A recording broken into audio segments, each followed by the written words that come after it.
इस पर बीजेपी तरह तरह की बात। बीजेपी का काम है समाज में कैसे धार्मिक उन्माद पैदा किया जाए, और कोई भी मौका भारतीय जनता पार्टी जिसको हम लोग बड़का झूठा पार्टी कहते हैं, वो कोई भी मौका ऐसा नहीं छोड़ती है जिससे समाज में धार्मिक उन्माद फैलाए।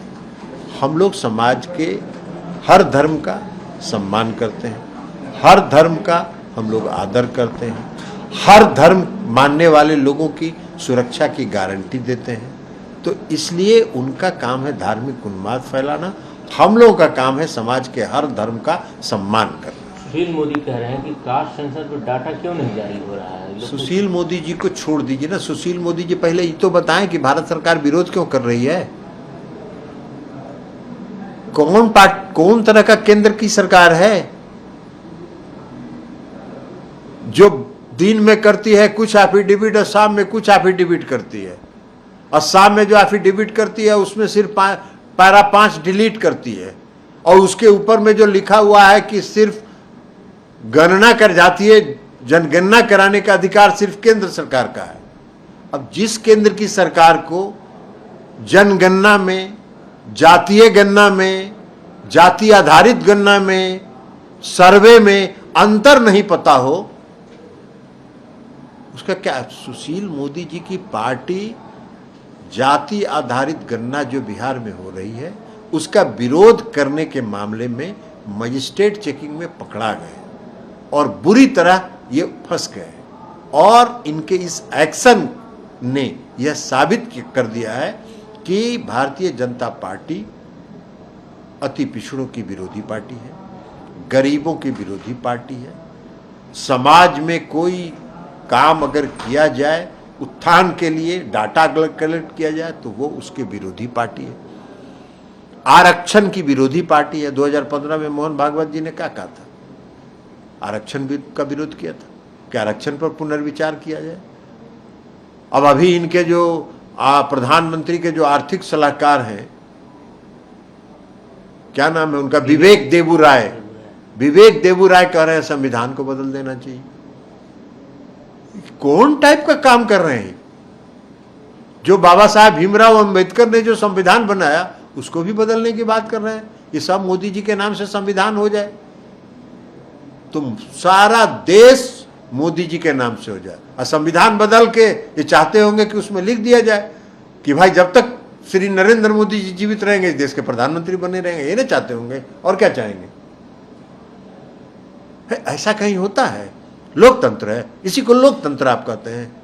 ये लोकतंत्र को समाप्त करना चाहते हैं, ये समाज में सामाजिक सद्भाव को खराब करना चाहते हैं, ये समाज में सांप्रदायिक सद्भाव को खराब करना चाहते हैं, धार्मिक उन्माद फैला रहे हैं। सुबह से शाम तक मीडिया में देखते रहिए, धार्मिक उन्माद फैलाने का समाचार चलता रहे।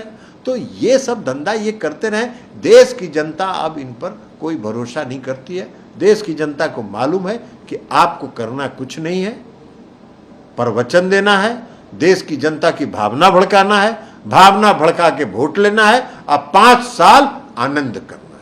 सर क्या कारण है कि इंडिया की जो बैठक है उसी दिन एनडीए ने भी अपनी बैठक रख दी वहां।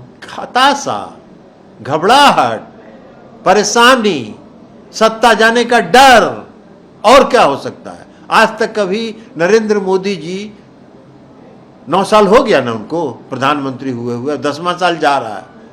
कभी एनडीए का मीटिंग बुलाए थे? कभी एनडीए का मीटिंग नहीं बुलाए थे। एनडीए का मीटिंग पहला बार वो तब बुलाए जब बंगलोर में हम लोग की मीटिंग हो रही थी, और उसमें भी कौन कौन नॉर्थ ईस्ट का 10-15 पार्टी नॉर्थ ईस्ट का लाके जमा कर लिए, जिसका ना कोई संसद में प्रतिनिधित्व है, ना विधानसभा में प्रतिनिधित्व है। ऐसा भी पार्टी है जो निबंधित पार्टी भी नहीं है, कागजी पार्टी है, तो सबको बुला के जमा कर रहे हैं। ये क्या है? हताश है, घबराहट में है। एनडीए की बैठक होती थी जब आदरणीय अटल बिहारी वाजपेयी जी देश के प्रधानमंत्री थे, जब श्रद्धेय अडवाणी जी भारतीय जनता पार्टी के नेता थे, जब श्रद्धेय मुरली मनोहर जोशी जी भारतीय जनता पार्टी के नेता थे। हम सबों के नेता आदरणीय जॉर्ज फर्नांडिस साहब एनडीए के उस समय कन्वेनर थे, और नियमित हर 3 महीने पर एनडीए की बैठक होती थी सभी दलों के नेताओं को बुलाया जाता था, सभी दलों के नेताओं से विचार विमर्श होता था और तब कार्यक्रम बनते थे। इनको क्या मतलब है? 2014 से लेके और 2023 तक कोई मीटिंग नहीं हुआ। जब 2023 में बंगलोर में मीटिंग शुरू हुआ तो इनको एनडीए याद आया। अब एनडीए में बचा कौन है? कौन पार्टी एनडीए में बचा हुआ है? सबको तो अपमानित करके भगा चुके। तो जो नेता देखिए, इस देश में अहंकार का कोई इलाज नहीं है। अहंकार आदमी का सबसे बड़ा व्यक्तित्व का दुश्मन होता है। 2014 से लेकर 2023 तक कोई एनडीए की बैठक नहीं हुई। हम भी 2019 से पार्लियामेंट के मेंबर हैं। 2019 से लेकर 2023 तक कोई बैठक नहीं हुई, कभी बैठक भी नहीं हुई, कभी चर्चा भी नहीं हुई, प्रधानमंत्री जी का कभी दीदार भी नहीं हुआ। तो अब ये घबराहट में है, परेशानी में है, सत्ता जाने का डर सता रहा है। तो क्या करिएगा? मीटिंग करते रहें। अब सांप घुस गया बिल में तो डंडा पीटने से क्या होगा? जब सत्ता जाने का डर हो गया, तय हो गया, तो आप पीटते रहिए। सर, गैस के दाम जिस तरह से कम किए गए, बीजेपी बोल यह भी INDIA गठबंधन बनने का परिणाम है और यह भी उनके हताशा का परिचायक है। इतना दिन से गैस का दाम क्यों नहीं कम कर रहे थे? आज बढ़ा है क्या? हर महीने बढ़ रहा था, तो अभी तक दिखाई नहीं पड़ा था उनको। उज्ज्वला योजना में जितना गैस का सिलेंडर बांटे हैं जिन जिन घरों में, कभी सर्वे कराया इन्होंने? 95% घरों में आज भी गैस का सिलेंडर रिफिल नहीं होता है, क्योंकि गैस का दाम इतना हो गया। गरीब आदमी कहां से खरीदेगा? अभी बना दिए, बढ़ा घटा दिए। चुनाव हो जाएगा 2024 में, अगर कहीं आ गए सत्ता में, सोच रहे होंगे तो फिर 600 बढ़ा देंगे। इनका तो ये काम ही है, चुनाव के पहले वादा करना, चुनाव के बाद जुमला घोषित करना। ये सब इनका फितरत है।